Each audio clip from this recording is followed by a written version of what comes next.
Saudações pessoal, tudo bom? Hoje eu trouxe um documentário sobre o caso Varginha. Esse documentário ele passou no extinto canal Infinito. É mais uma daquelas raridades que eu gosto de trazer pra gente. E ele tem depoimentos muito interessantes, tanto do Birajara quanto do Pacatini, das meninas, né, que avistaram a criatura, a mãe das meninas. Então todo o enredo, né, toda aquela estrutura, né, cervical que a gente conhece do caso Varginha, foi coletado nesse documentário do canal Infinito. Então é um documentário muito interessante, espero que vocês gostem e aproveitem bastante, tá bom? No episódio que eu postei ontem, se não me engano, eu tinha comentado anteriormente que os comentários tinham sido retirados do Spotify, né, da plataforma. Então, eles deletaram todos os comentários e agora reabriram a opção de comentário novamente. Então, não sei qual foi a atualização que eles fizeram, mas todos os comentários que foram feitos desde os primeiros episódios do podcast foram perdidos. Então, é um trabalho que foi jogado fora, infelizmente. Então, peço perdão aí pelos comentários de vocês, e que eu não tive tempo ainda, né, desses últimos dias para poder printar, para poder agradecer pessoalmente, mas fica aqui o agradecimento de coração e vamos que vamos, né? Infelizmente essas coisas acontecem mesmo. E queria deixar só um lembrete: 2 vezes por semana nós temos as lives no canal Fenômeno com o Jackson, o Rodrigo, o PH Carvalho, o Dr. Tugatti, e grande elenco lá que só tá aumentando. O nosso time, tá cada vez mais interessante, né? Nossas lives estão pegando um ritmo muito bom, estão caminhando muito bem. E a repercussão, o retorno de vocês está sendo bem positivo. Então, eu espero que vocês também curtam essas nossas agendas paralelas, né, dos outros podcasts, né, tanto do Contato quanto do Fenômeno, eu acredito, se fizer, da Bruna Bittencourt. Então, a gente centraliza, né, as nossas opiniões, né, sobre alguns casos, alguns fatos ufológicos que ocorrem, e algumas novidades também, às terças e quintas, sempre às 8 horas da noite, no canal do Fenômeno do YouTube, beleza? Então, galera, fiquem bem, fiquem com Deus, e a gente se vê em breve. E aproveitem bastante esse episódio, que o cru, né, ali o grosso do caso Varginha tá nesse episódio. Então tá um episódio muito interessante, espero que vocês gostem, beleza? Fiquem bem.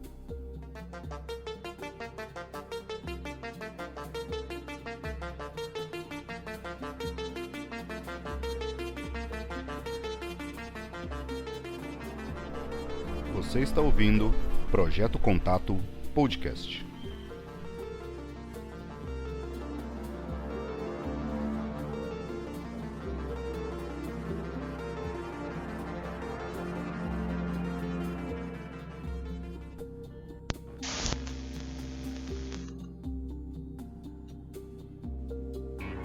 A cidade de Varginha, no estado de Minas Gerais, no sudeste do Brasil, foi protagonista no dia 20 de janeiro de 1996 de um incidente que comoveu o país e que chamou a atenção das entidades ufológicas internacionais. Varginha, o Roswell brasileiro. Liliane Fátima da Silva, de 16 anos, sua irmã Valquíria, de 14, e sua amiga Cátia Andrade de Xavier, de 22, voltavam do trabalho por um caminho deserto perto de um bairro da periferia da cidade, quando de repente encontraram uma criatura não humana.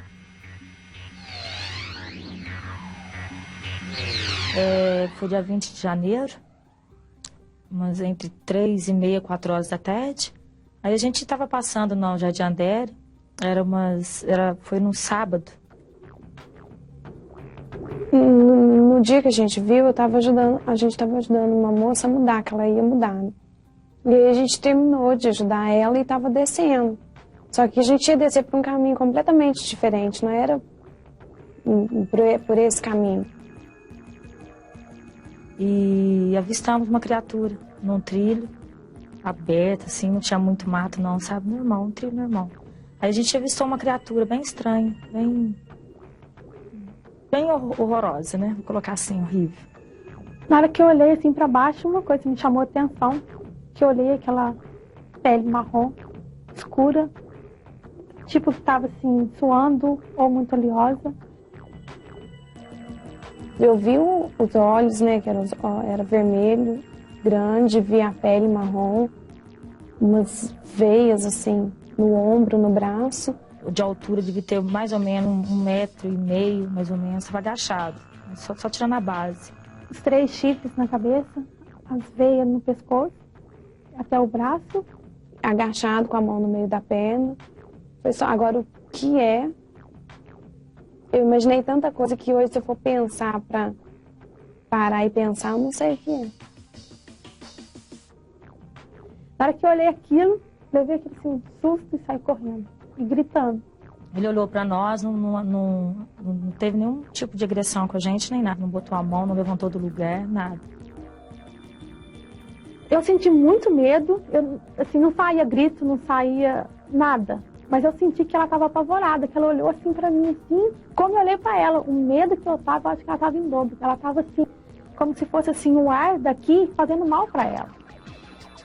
Na hora que eu vi, nossa, eu senti muito medo, fiquei apavorada.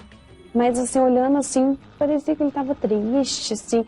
Do mesmo jeito que eu senti medo dele, ele deve ter sentido medo da gente, lógico, né?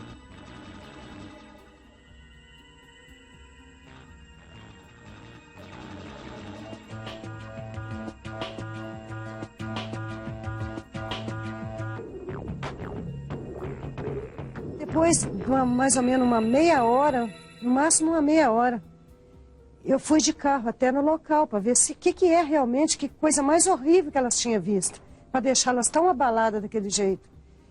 E lá no local eu não encontrei nada, só encontrei pegada desse bicho que elas viram lá. E um cheiro muito horrível que ficou mais ou menos uns 3 dias no meu nariz, um cheiro, uma coisa esquisita.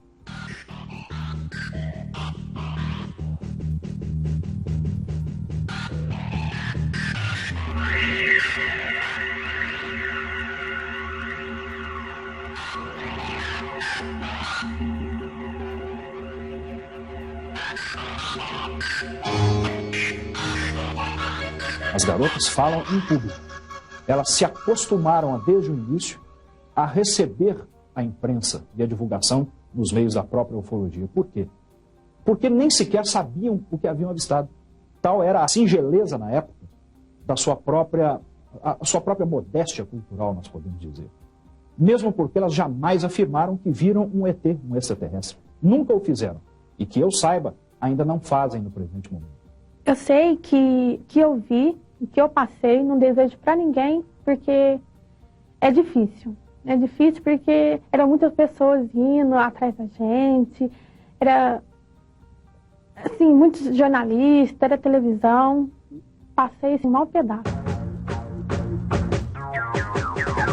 Não tem mais sossego, não tem mais liberdade, entendeu? Que eu acho que é o principal que a pessoa tem que ter, liberdade na vida, ter paz, né? A gente não tem isso mais. As meninas não tiveram mais sossego e até para conseguir serviço, para sair, para passear, ninguém dava mais sossego, ninguém dava mais paz. As pessoas são muito ignorantes. Muitas pessoas falaram que elas inventaram isso tudo para poder ganhar dinheiro. Para elas, aquilo era algo ruim. Elas chamavam de, provavelmente, um capeta, algo ligado aos princípios ou crenças religiosas e supersticiosas que todas as pessoas têm. Eu acho que essa naturalidade foi que lhes permitiu não ter nenhum receio de verem o seu nome e a sua imagem manchada. Onde elas iam para passear, era aquela molação, o pessoal insultando, outras falaram que ela se usava droga, outras falaram que ela estava louca. Houve muito comentário, de todas as partes houve comentário.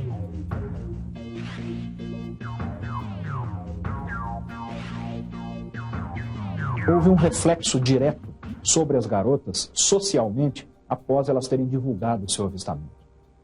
Elas são pessoas modestas que moram numa casa também extremamente singela, como você pôde observar. Essas pessoas, na época, estudavam o 2º grau ainda e saíram gritando, e as pessoas não compreenderam quanto tinham sido sinceras em terem avistado algo que não compreendiam, apenas isso. Elas não tinham nenhuma intenção, ao que tudo indica, de afrontar nenhuma convicção das pessoas. A minha versão sempre foi essa e sempre vai ser. Sempre vai ser essa. Entendeu? Não tem pra que mentir. Então as pessoas não acreditam na gente. Só acho que a gente tá fazendo isso aqui pra aparecer na televisão, pra ganhar. O quê? Isso eu tenho certeza absoluta, porque eu convido Inês, elas são umas meninas muito religiosas, não ia inventar, criar uma coisa na cabeça. Só eu sei o que eu passei com elas. Para elas dormir, eu preciso tomar calmante muito tempo. Uns tempos para cá que deu uma acalmada, mas toca no assunto, elas ficam toda nervosa de novo.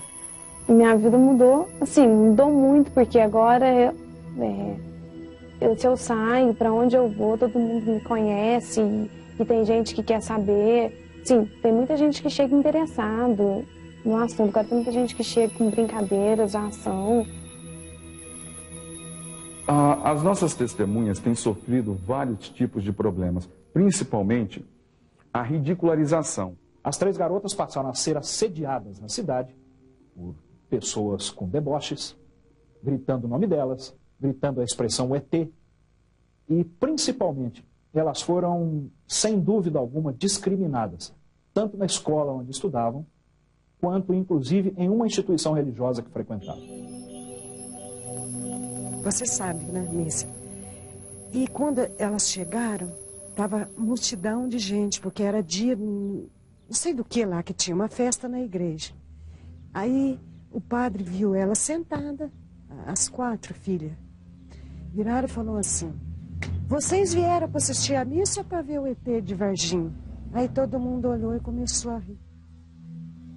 As pessoas não estão preparadas para ter maturidade suficiente e nem respeitar outro ser humano quando este ser humano diz ter avistado simplesmente algo que ele nem compreende.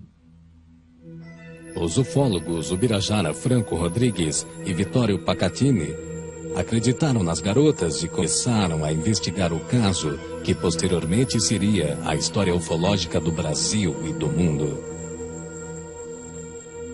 Antes da pesquisa de Varginha, a ufologia brasileira desenvolvia atividades normais. Por acaso, o Brasil tem uma incidência enorme de objetos voadores não identificados. Então, a ufologia brasileira trabalhava normalmente. Mas a partir do caso Varginha, a ufologia brasileira se uniu. O Brasil é muito grande, pesquisadores do Brasil inteiro vieram dar o apoio, tiveram a oportunidade de ouvir de mim os elementos principais dessa pesquisa, conhecer as testemunhas principais e puderam, sem dúvida alguma, identificar que realmente criaturas não pertencentes ao nosso meio ambiente, portanto extraterrestres, foram capturadas no sul de Minas. Isso uniu a ufologia brasileira, estamos todos em busca da verdade. O caso Varginha significa para a ufologia brasileira mundial um verdadeiro divisor de águas. Nós podemos dizer que há ufologia antes e a ufologia posterior ao caso Varginha. Stanton Friedman foi o primeiro cientista não militar a investigar o caso Roswell e levá-lo ao conhecimento público. Hoje em dia, é considerado um dos melhores e mais importantes investigadores do assunto dos extraterrestres nos Estados Unidos. É um caso muito impressionante, embora o caso do Roswell brasileiro não conheça. Uma coisa que está faltando é o testemunho de um militar de alto escalão. Antes disso, não irão avançar no assunto. Roswell é o caso número 1 do mundo. Por quê? Porque nós temos dezenas de testemunhas militares que depuseram toda a verdade, vieram a público após terem ido para a reserva, dizendo que de fato tudo havia ocorrido. No caso Varginha, infelizmente nós ainda não estamos em condições de divulgar quais são as nossas testemunhas sigilosas, civis ou militares. Nós diríamos então que de uma forma bem distante e modesta, o caso Varginha seria facilmente classificado com o número 2 em todo o mundo. As investigações dos ufólogos da região de Minas Gerais alertaram o resto da comunidade ufológica brasileira. Hoje em dia, o caso Varginha é acompanhado por ufólogos do mundo inteiro.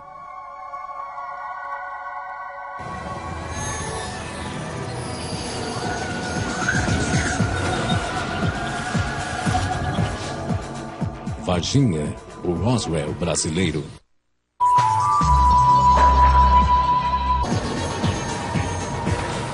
Varginha, o Roswell brasileiro. O trabalho dos investigadores do caso Varginha nos leva além do avistamento isolado de um extraterrestre encontrado pelas adolescentes. Os ufólogos acham que a história começou uma semana antes. O caso Varginha, hoje, após 4 anos de intensas pesquisas, eu não tenho mais a menor sombra de dúvida de que se iniciou há cerca de uma semana antes dos principais acontecimentos. Nós diríamos que a partir do dia 13 de janeiro, houve o desenrolar, o desencadeamento de uma série de eventos envolvendo Força Aérea Americana, sistema de rastreamento por satélites dos Estados Unidos, o alerta da Força Aérea Brasileira, enfim, da unidade militar mais próxima, que é a Escola de Sargento das Armas de Três Corações, bombeiros, policiais de Varginha. Com o auge em 20 de janeiro, mais propriamente em virtude da divulgação do avistamento de 3 garotas e de outras coisas que paralelamente ocorreram naquele dia. Os centros espaciais estão olhando para baixo, estão procurando coisas que desprendem reentradas de mísseis, de grandes mísseis. Estão procurando coisas que voltam para a atmosfera. Os satélites soviéticos também são recuperados, e assim por diante. Então nossos satélites provavelmente fizeram a constatação. E eu imagino que os Estados Unidos tenham feito um acordo com muitos outros países. Se alguma coisa aparecer, por favor, nos avise, e será remunerado adequadamente para garantir a recuperação.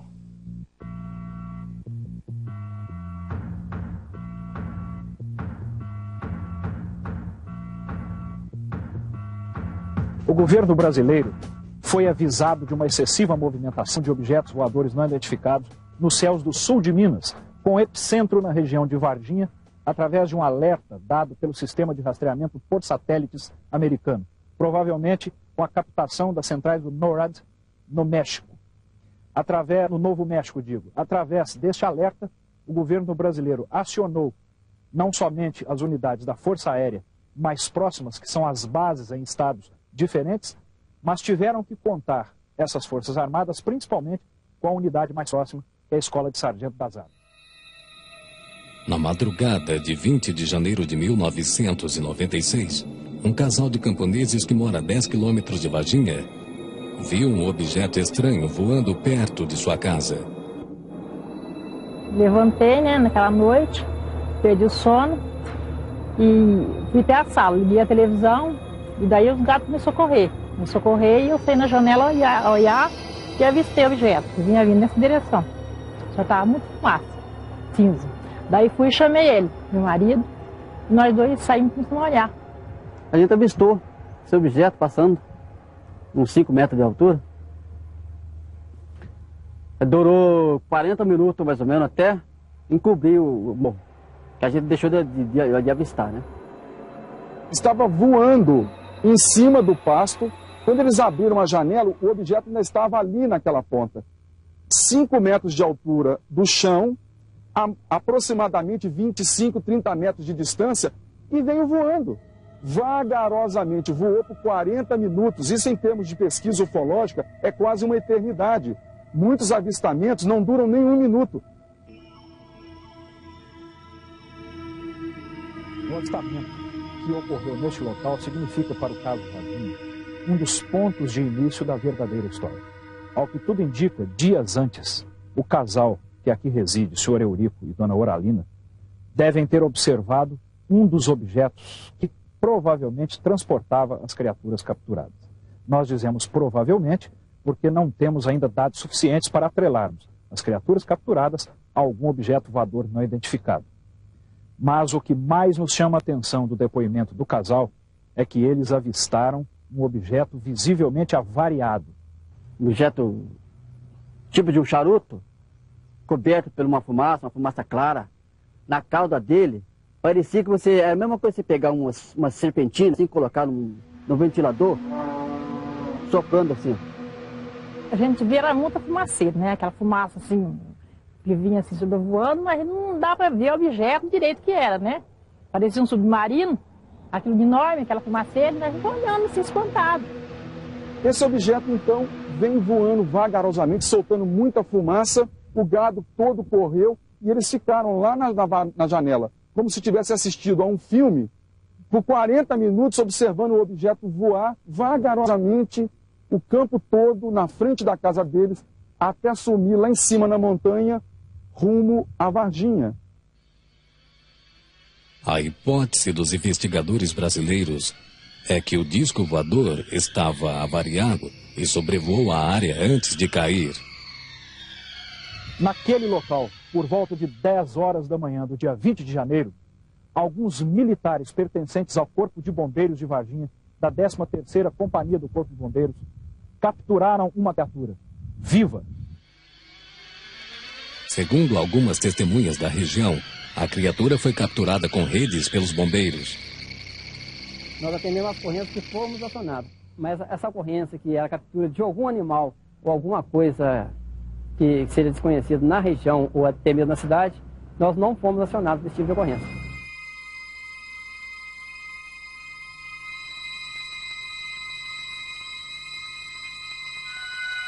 Não vimos a criatura, não a conhecemos, certo? A pessoa que, segundo informações, que teria visto a tal criatura no local, nós nunca tivemos contatos pessoais com essas pessoas, seriam as 3 meninas, né? Ou 2 meninas e a mãe, certo? Eu diria aos senhores que o capitão Alvarenga está faltando com a verdade, ele é um profissional, está instruído pelos militares da Escola de Sargento das Armas a não falar a verdade. Essa equipe nega que esteve no bairro Jardim Andere, onde essas criaturas foram capturadas no dia 20 de janeiro. Porém, nós temos testemunhas, inclusive aqui de dentro mesmo, que já nos relataram como eles trabalharam, como eles fizeram.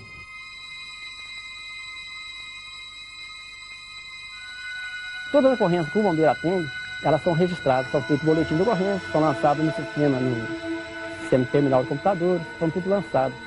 Então, se a viatura tivesse saído para esse atendimento de ocorrência, mesmo que ela não tivesse atendido a ocorrência, ela teria que lançar a ocorrência, fazer um lançamento de empenho de viatura. Porque todo empenho de viatura tem que constar uma ocorrência. Muitos habitantes de Varginha afirmam ter presenciado um movimento militar pouco comum na região.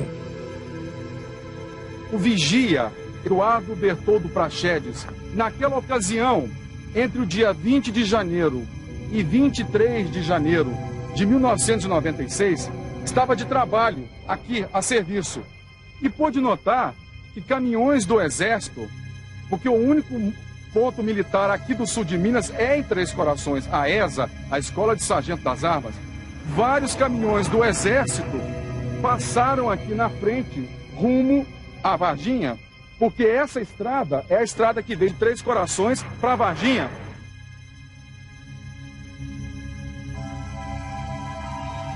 No dia 20 de janeiro do ano que aconteceu a possível chegada do ET de Varginha na cidade, havia caído um temporal sobre a cidade. E a Polícia Militar estava com todo o seu efetivo nas ruas, atendendo as pessoas que eram vítimas. Também o Corpo de Bombeiros estava com todo o seu efetivo nas ruas. Havia uma movimentação da Polícia Militar muito grande. A par disso, e coincidentemente havia, por parte do Exército, uma manobra que estava sendo feita na área. O Exército faz comumente manobras aqui na área próxima a Varginha. Ela tem terrenos de treinamento, São Tomé das Letras, em Varginha, em Três Corações. O Exército faz essas manobras através da Escola de Sargento das Armas, que está sediada em Três Corações, a 16 quilômetros de Varginha. Algumas pessoas afirmam ter presenciado a captura de outras 2 criaturas. Uma delas levou um tiro e provavelmente morreu na hora. A outra foi levada viva para a sede da Escola de Sargento das Armas. Mas, infelizmente, nenhuma dessas declarações podem ser confirmada, uma vez que as testemunhas não querem falar novamente sobre o incidente. O episódio do ET de Varginha, a Escola de Sargento das Armas considera esse episódio um caso encerrado, uma vez que foi feita uma sindicância e um inquérito policial, onde constatou-se que uma pessoa com deformidade física e mental veio a se evadir do seu lar ou do seu domicílio e foi avistada por outras pessoas à noite, e essas pessoas não souberam reconhecer, e esse episódio tomou um vulto maior, em proporções maiores, vindo criar esse caso folclórico do ET de Varginha. O fato que aconteceu naquele dia foi esse. Agora, impressões pessoais, vários podem ter, cada um ponto de vista, né? Que a gente não discute. Agora, os fatos, como aconteceram os fatos, foi da forma que eu já te disse. Não existem outros. Nós não temos nenhum registro de outros. Para os militares da Escola de Sargento das Armas, a história dos extraterrestres cresceu tanto e tão rápido que ofuscou a versão oficial dos fatos.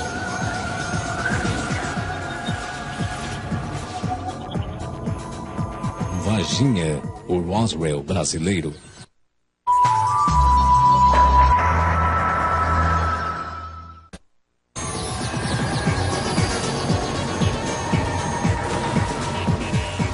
Varginha, o Roswell brasileiro. Muitas testemunhas do caso Varginha se negaram a falar.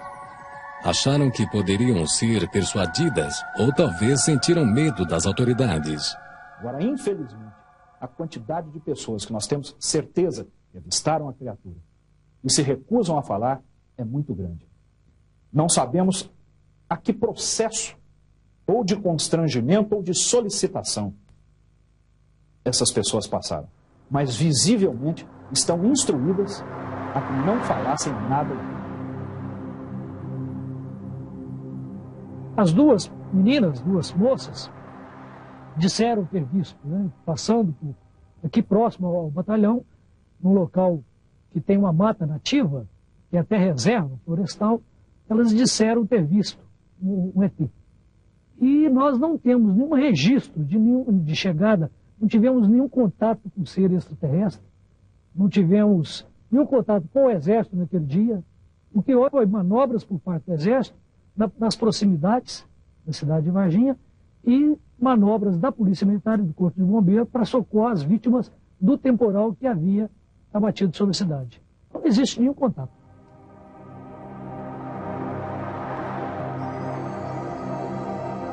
Chega até a assustar ao sabermos da quantidade de gente que realmente teve contato direto com trechos importantes dos acontecimentos e se recusam a falar. Muitas se recusam a falar, inclusive conosco, pesquisadores. E outras já concordaram, só que não querem aparecer. Ocorreram vários depoimentos. Testemunhas civis, militares, tanto do Exército quanto da Polícia e do Corpo de Bombeiros. Funcionários de hospitais de Varginha e da cidade de Campinas, no estado de São Paulo. Pesquisadores também da Unicamp de Campinas. Enfim, uma série muito grande de testemunhas que tem lá, é claro, a sua variação de graus de credibilidade e importância. Mas todas essas testemunhas cumprem um papel imprescindível para que nós possamos perceber o desenrolar de diversos fatos dentro deste contexto, que é o caso Varginha. Portanto, o caso não se trata apenas do depoimento das 3 garotas. Ao contrário, nós podemos dizer que há dezenas de pessoas envolvidas com os ufólogos pesquisadores, direta ou indiretamente, que prestaram seu depoimento, sim. O que a gente viu, a gente falou, né? Não diminuímos nem acrescentamos nada. Agora, se eles estão tentando esconder a verdade, é porque eles é cúmplice de alguma coisa, né? Deve ser verdade. Se eles estão tentando esconder, é porque eles sabem que a gente não está mentindo. Não tem culpa de eu ter passado naquele local e ver. Eu vi. E eu acho que eles escondem-se mais por isso, pela população e o medo. Muita gente mudou daqui, que eu tenho certeza que mudou. E eu acho que se falar que é verdade, muita gente vai mudar daqui. Aqueles que têm medo, lógico. Porque muita gente vai ficar para ver o que vai acontecer. Suspeita-se que a criatura que as garotas viram foi capturada minutos depois e levada para o hospital regional. Nesse hospital, que é o Hospital Regional do Sul de Minas, no dia 20 de janeiro, uma criatura capturada à noite foi trazida para cá. Captura essa dada pela Polícia Militar. Por volta de 8h30 da noite, essa criatura deu entrada nesse hospital, sendo interditada toda aquela área do pronto-socorro e os fundos do hospital nas proximidades da enfermaria. Um aparato muito grande de militares, polícia, interditou todo praticamente o hospital e a região do hospital naquela noite.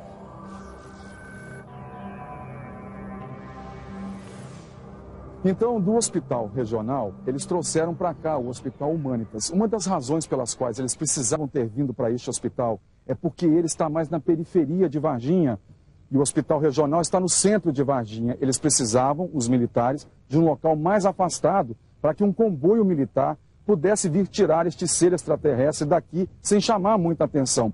Sendo assim, no dia 22 de janeiro de 1996, esse comboio militar andou pela cidade em diversos pontos, vindo mais no final da tarde daquele dia, retirar uma criatura que saiu daquele portão.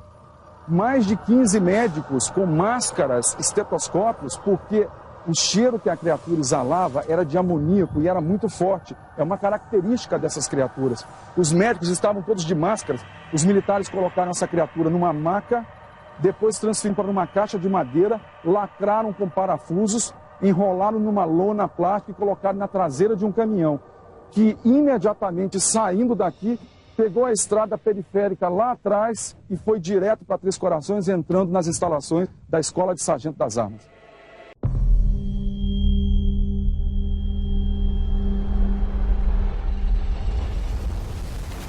Você está ouvindo Projeto Contato Podcast.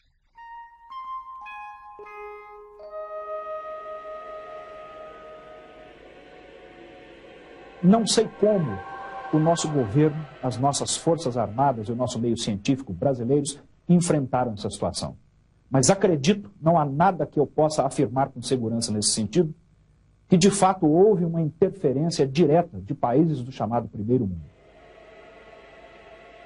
Os investigadores atrevem-se a afirmar que os seres extraterrestres morreram nos dias seguintes à captura e seus corpos foram transportados até o aeroporto militar, de onde provavelmente saíram do país. Mas tanto os militares quanto os bombeiros negam a história que se comentam na cidade. Não há impedimento para nós, como assessor de comunicação social, de transmitir a verdade. Pelo contrário, até interesse nosso em transmitir a verdade, elucidar esse caso. Razão pela qual eu estou aproveitando essa oportunidade para elucidar esse caso. No dia 20, o bombeiro atendeu em torno de 34 ocorrências. Na parte da manhã nós fizemos algumas vistorias de prevenção, atividade preventiva por parte do bombeiro. E à tarde nós tivemos um temporal que aumentou o índice de ocorrência. Foi destelhamento de casa, queda de árvores, então teve uma ação mais forte do bombeiro nesse dia, devido ao fato da chuva. Sobre o fato do Corpo Bombeiro ter atendido alguma ocorrência relativa a extraterrestre, nós não atendemos. Todos aqui têm medo de corte marcial e de prisão administrativa. Hoje eles são muito mais simpáticos do que eram antigamente, porque perceberam que a estratégia estava errada. Hoje é mais fácil negar com um sorriso no rosto do que com uma cara de gente brava. Estão faltando com a verdade, estão amplamente envolvidos na captura de seres extraterrestres na cidade de Varginha.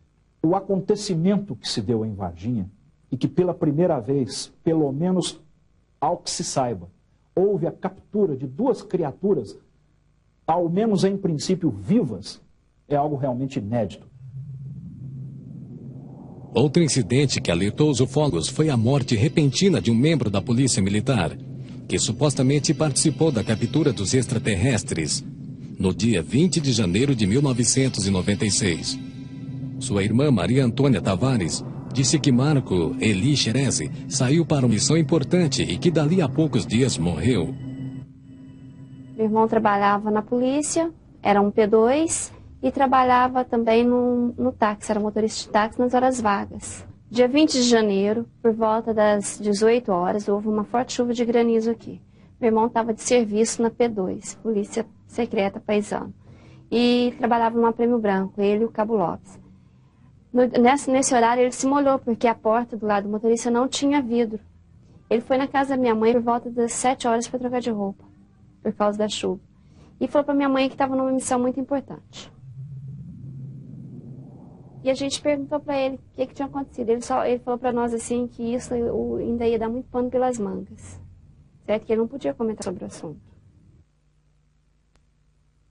Só que dia 7 de fevereiro, ele apareceu um cabelo inflamado na axila esquerda. Ele foi no médico quartel, o médico fez uma cirurgia e ele, no dia 10, ele foi para o hospital.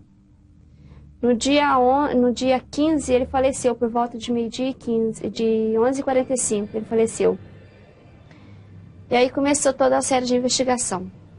O policial Marco Eli Xerezi, por acaso, era o melhor P2. P2 é o Serviço de Inteligência da Polícia. Esteve envolvido na segunda captura e veio a falecer depois por motivo de infecção generalizada causada por substância tóxica em sua corrente sanguínea. Não conseguiram identificar o que era essa substância tóxica. Meu irmão, antes de falecer, ele falou para mim o seguinte, que o extraterrestre na cidade, o caso era verdade, certo? E que realmente tinha acontecido.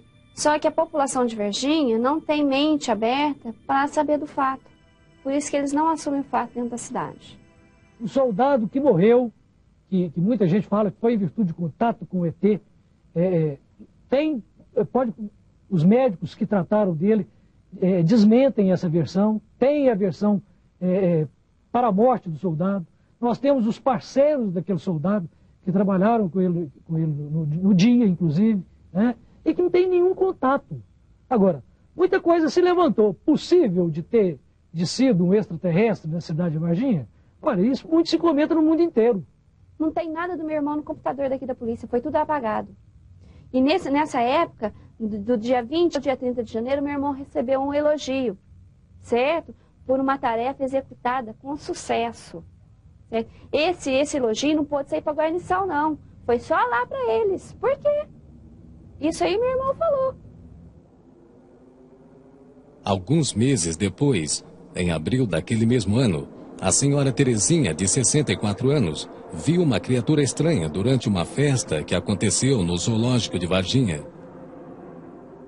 Ela tinha os olhos vermelhos e a boca rasgada. Estava de capacete, porque de lado, assim, dos lados, brilhava. Ele é marrom escuro e assim, com a pele oleosa. Brilhava muito a pele dele. Mas eu não sabia o que era, eu pensava para que fosse bicho do zoológico e ao mesmo tempo eu falava, mas se fosse bicho ele já tinha me atacado. O que nos leva a crer que, muito provavelmente, essas criaturas estavam aqui numa operação de resgate, onde tentaram descobrir aonde possivelmente nós, seres humanos, poderíamos estar guardando as criaturas que foram capturadas. Como provavelmente descobriram que o zoológico é um local onde nós colocamos animais, possivelmente tentaram fazer um patrulhamento no zoológico para tentar encontrar os seus semelhantes que foram capturados. Então, na ocasião, a dona Terezinha teve a oportunidade de ver essa criatura por aproximadamente 7 minutos, o que é um tempo muito considerável. Eu não pensei em extraterrestre, nada disso. Eu fiquei só pensando em animal. Dona Terezinha é uma pessoa íntegra, é uma pessoa sóbria, é uma pessoa que goza de perfeita e boa reputação na sua comunidade. Ela jamais mentiria sobre um assunto como esse, mesmo porque ela nem precisa. Ela é uma senhora já de uma certa idade, ela não precisaria inventar um assunto tão grave como esse. Curiosamente, dias antes, registraram 4 mortes misteriosas de animais neste centro.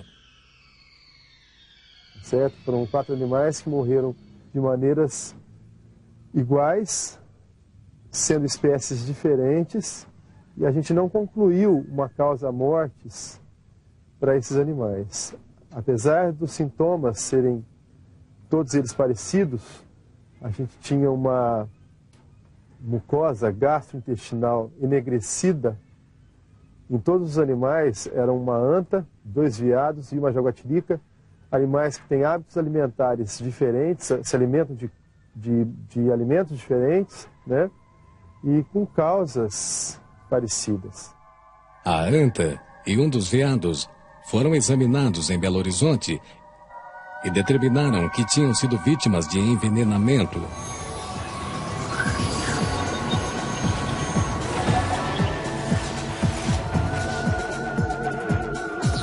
Varginha, o Roswell brasileiro.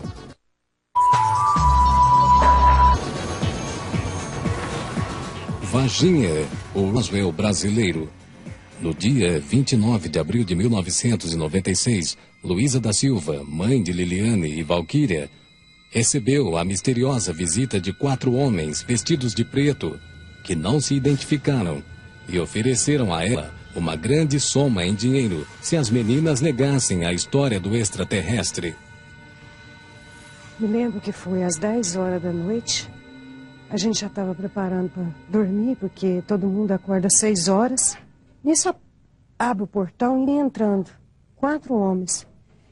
Eu abri a porta porque achei que fosse o Pacatini e o Birajara, os primeiros que vieram aqui na minha casa. Aí, como a gente sempre recebeu eles bem, por isso que eu abri a porta. Nisso que eu abri a porta da sala e já foram entrando. Para mim, foi uma invasão.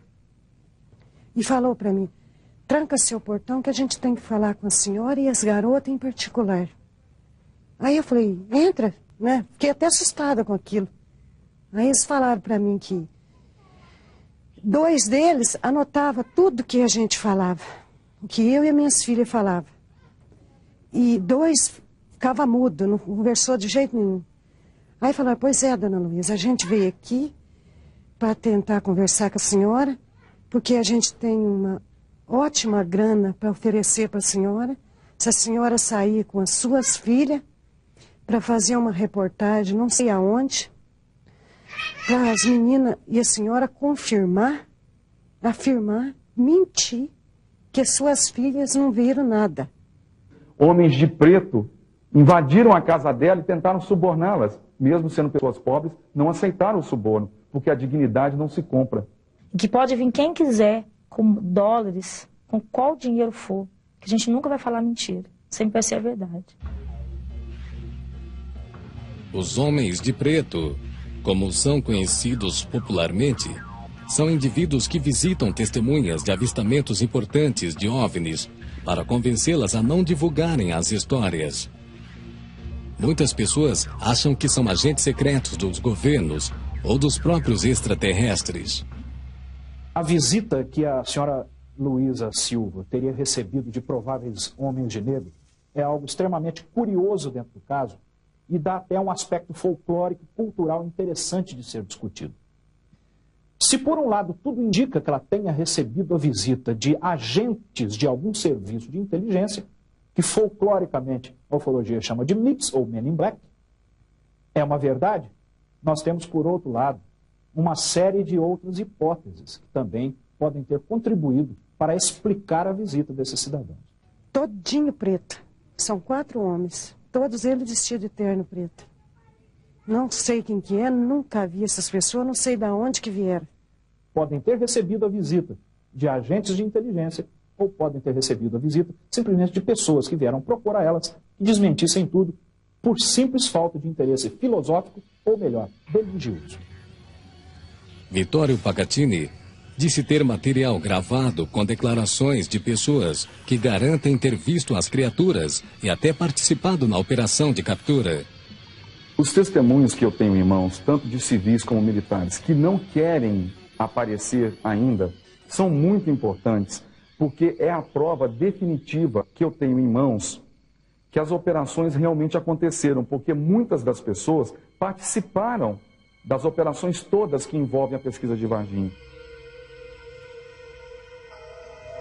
Tudo em segredo até agora, a não ser dentro da minha família, porque eu preciso mais alguém dentro da minha família que tome conhecimento desses vídeos. Eu tirei cópias esparramei essas cópias em vários locais do Brasil, porque se invadirem a minha casa aqui em Três Corações ou em Belo Horizonte, onde eu vivo e trabalho, e roubarem, não tem problema, porque eu tenho outras cópias em mãos de pessoas de confiança. Eu não tenho conhecimento desses depoimentos, mas como depoimentos isolados de oficiais, eu posso dizer a você que não transparece, não transmite a ideia da força ou a ideia da escola. Que hoje a ideia da escola é de que esse caso tratou-se de um caso folclórico. Se eu estou mentindo, se isso tudo não passa de uma brincadeira de mau gosto, então por que ninguém me interpela judicialmente? Eu já disse como as operações aconteceram, eu citei em nome de vários militares de alta patente na imprensa várias vezes. Se eu então estou cometendo um ato criminoso, por que ninguém me interpela judicialmente? Sabe por quê? Porque eles sabem que eu posso provar. Eu estarei pronto para divulgar tudo o que eu puder quando as testemunhas me autorizarem. Se não fossem as testemunhas, eu provavelmente não teria nada hoje. Então eu devo muito a elas. Acima de tudo, eu empenhei a minha palavra.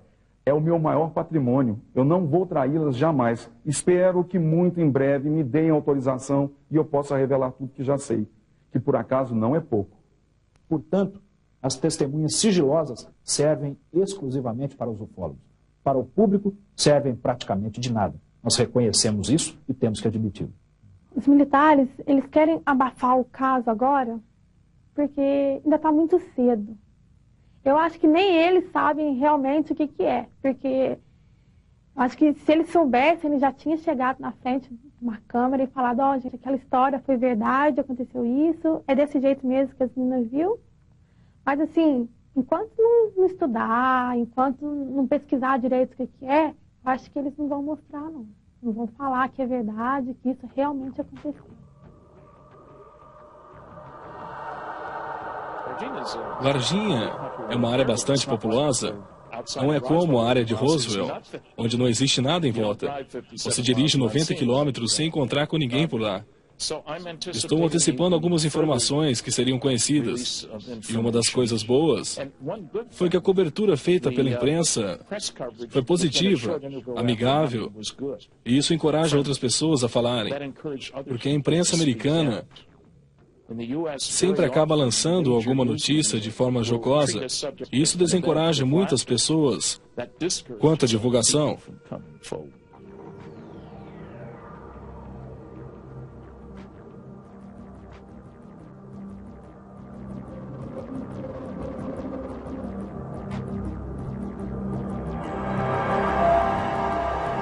Fenômeno UFO, quanto mais nós nos aprofundamos na sua pesquisa, mais nós temos a sensação de que ele está se esvaindo por entre os nossos dedos. Ele é mais complexo do que nós imaginamos. A ufologia brasileira, mundial, não evoluiu, na minha opinião, em absolutamente nada. Nós temos que pensar que as ciências mais aprofundadas, mais sérias, com maior metodologia, possam cuidar desse fenômeno um dia. Ou, quem sabe, até a própria percepção mais acurada do próprio homem, por um outro rumo de conhecimento, possa decifrar esse fenômeno.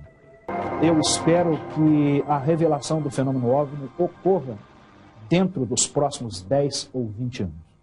Não haveria uma base segura para se afirmar isto, a não ser as estatísticas que a ufologia vem colhendo em todo o mundo.